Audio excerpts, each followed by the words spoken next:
Pilkada yang inklusif merupakan pemilihan yang memastikan semua masyarakat ataupun pemilih terlibat aktif dan memiliki akses yang sama untuk berpartisipasi dalam setiap tahapan pemilu dan pemilihan. Ya.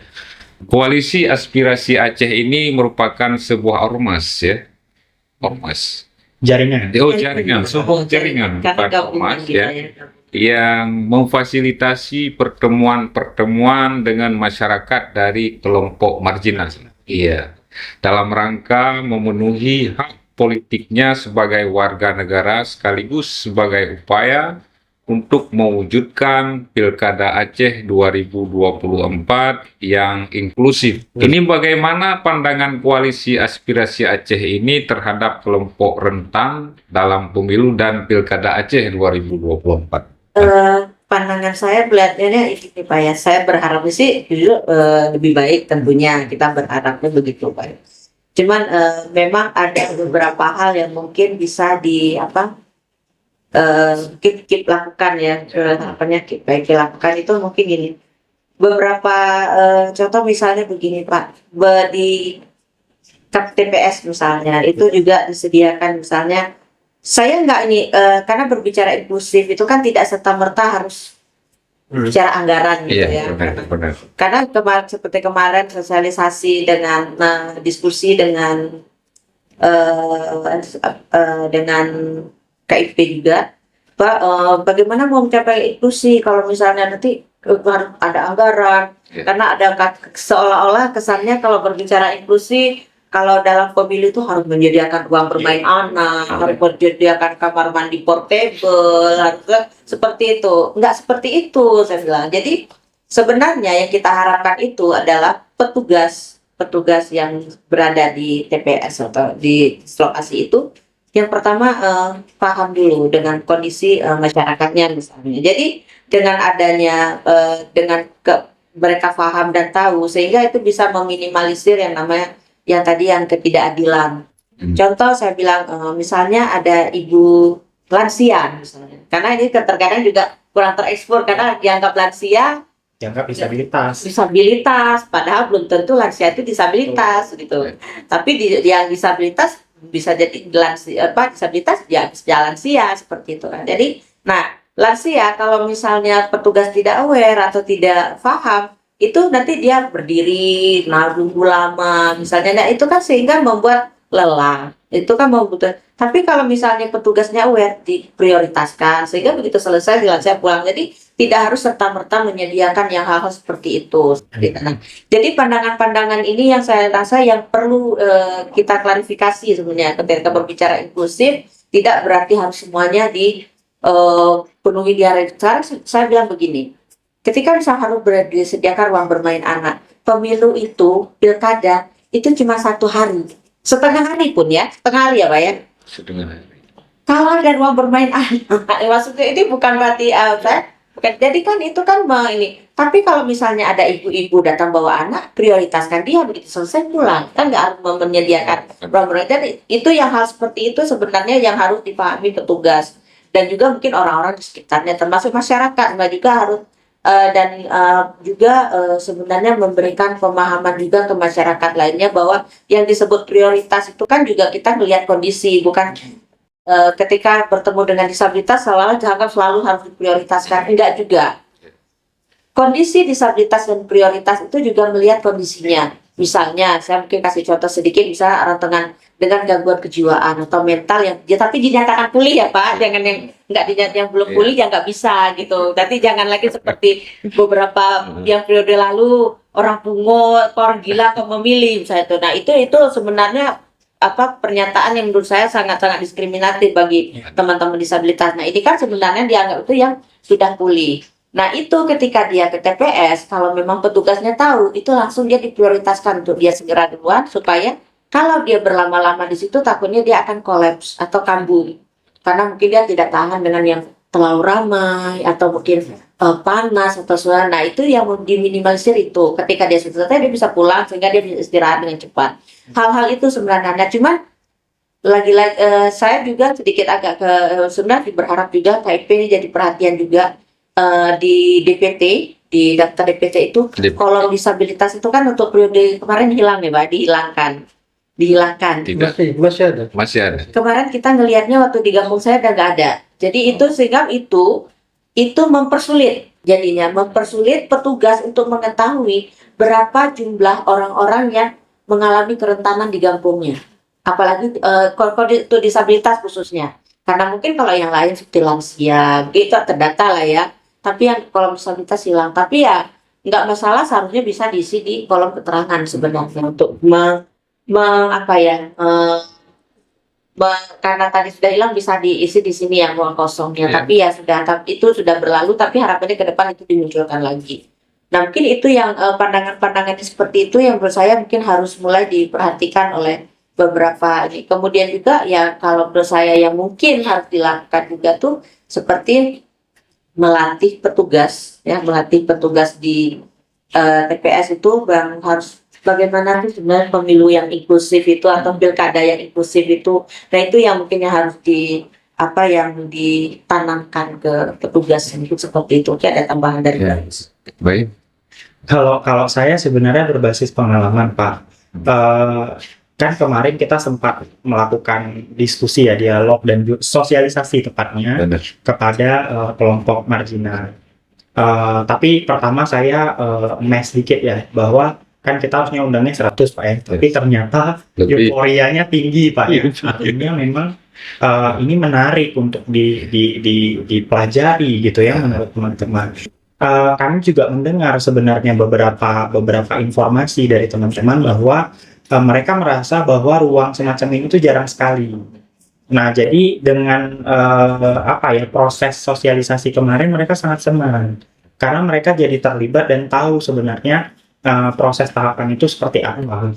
Nah, kita juga pengen bahwa itu tidak hanya terjadi di level provinsi, tapi juga itu didorong di level kabupaten kota. Benar. Karena dengan ruang-ruang seperti tadi, ini juga menjadi ruang buat teman-teman kelompok rentan sadar dan paham bahwa pertama mereka punya hak, kedua juga jadi kewajiban untuk memilih gitu kan, untuk datang ke TPS. Nah ini juga jadi peluang saya pikir kalau misalnya itu ditangkap sebagai hal yang positif, minimal misalnya. Kalau kemarin kita di ranking 5 gitu Pak ya, angka partisipasi pemilih, mungkin kita bisa naik jadi level 3, level 2 gitu ya, ketika bicara soal partisipasi masyarakat untuk memilih. Nah itu juga yang menjadi catatan kita. Artinya memang catatannya bahwa tidak hanya dilihat pada saat melakukan pemilihan, tapi proses tahapan itu memang juga menjadi perhatian buat semua orang, termasuk misalnya kemarin kan kebetulan kita juga ada mengundang teman-teman tuli ya, mereka juga berharap bahwa mereka kenal siapa calonnya, mereka tahu calonnya ini sepak terjangnya seperti apa, karena banyak stigma di masyarakat seolah-olah bahwa teman tuli itu kenapa nggak baca aja kayak gitu, padahal masalahnya adalah tidak semua teman tuli itu mengerti bahasa Indonesia.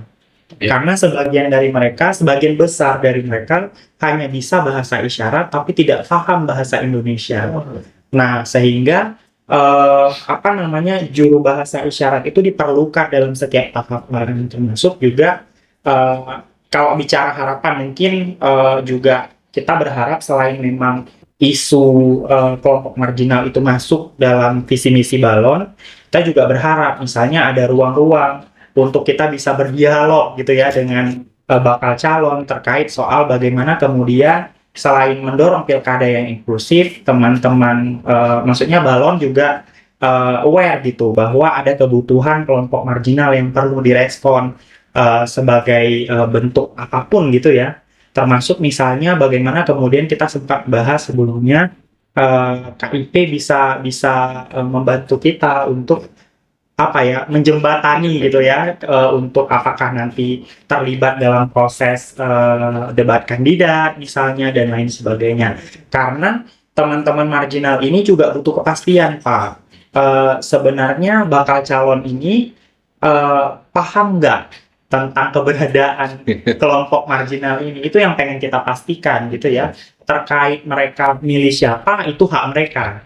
Tapi untuk memastikan apakah balon ini peduli terhadap kelompok marginal, itu yang pengen kita dorong sebenarnya.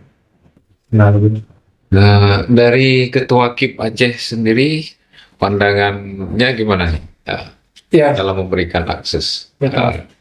Bercermin kepada pemilu yang telah lalu, yaitu pemilu 2024. Ya, Ini menjadi acuan kita nantinya untuk pilkada yang akan dilaksanakan pada tanggal 27 November tahun 2024. baik. Terima kasih Bang Indra. Tadi dari penyampaian Bu Erli dan Adinda Bayu ini saya tangkap bahwa memang kita agak sedikit ada kendala dalam melakukan sosialisasi ini. Pertama tadi terkait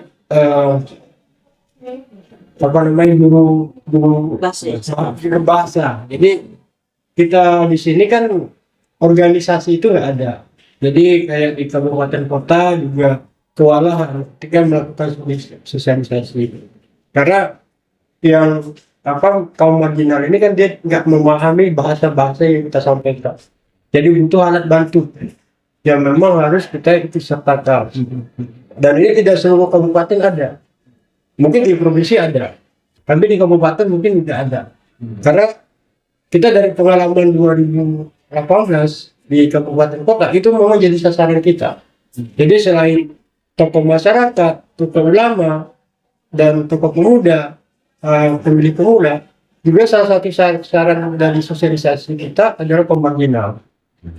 Nah, itu terus kita galang, dan terus kita sosialisasikan. Nah, terkait tadi aksesibilitasnya, memang dari pemilu ke pemilu dan pilkada ke pilkada, akses untuk kaum marginal ini memang utama. Pada prinsipnya ya kami terus melakukan upaya perbaikan agar proses pilkada di Aceh ini berjalan sebagaimana mestinya. Dan hak pilih dari kaum marginal itu bisa tersalurkan. Dan itu terus kami melakukan upaya agar itu terus berjalan. Sebenarnya KIP Aceh, KPU RI juga telah memberikan akses tersebut.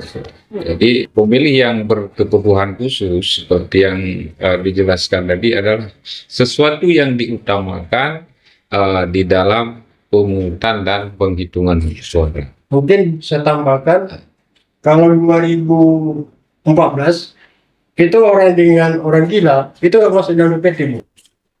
Tetapi 2019 itu masuk dengan catatan pada hari pemungutan suara dia membawa surat keterangan dari dokter bahwa dia dalam kondisi sehat. Nah, kalau dulu itu dalam khusus. Jadi yang orang gila itu nggak masuk. Karena dulu kan syarat sebagai pemilih warga negara Indonesia ber-KTPL sudah berusia 17 tahun atau menikah, tidak ganggu jiwanya kalau dulu. Nah, sekarang kan ini udah dihapus. Jadi makanya kemarin isu bahwa orang gila ikut memilih. Kita utang data. Asalkan pada hari pemungutan suara dia harus membawa surat keterangan tertentu. Nah, itu salah satu bentuk akses kami terhadap kaum disabilitas. Walaupun dia ini ya dalam gangguan kejiwaan gitu. Betul. Itulah saya bilang tadi bahwa ketika berbicara disabilitas mental, kok kami nyebutnya mental itu memang secara kejiwaan dia terganggu. Tapi tentunya dalam kondisi ketika dia masih dalam tindakan medis. Tapi ketika dia sudah pulih, dinyatakan pulih, tentunya dia tidak lagi yang dianggap gangguan jiwa. Dia hanya mengalami disabilitas mental, maka ada kontrol yang harus dilakukan. Seperti kadang-kadang kita melihat gangguan jiwa ini kan banyak ya, betul. Ada yang gangguan jiwa permanen yang memang nggak bisa diobati. Itu nggak diberikan.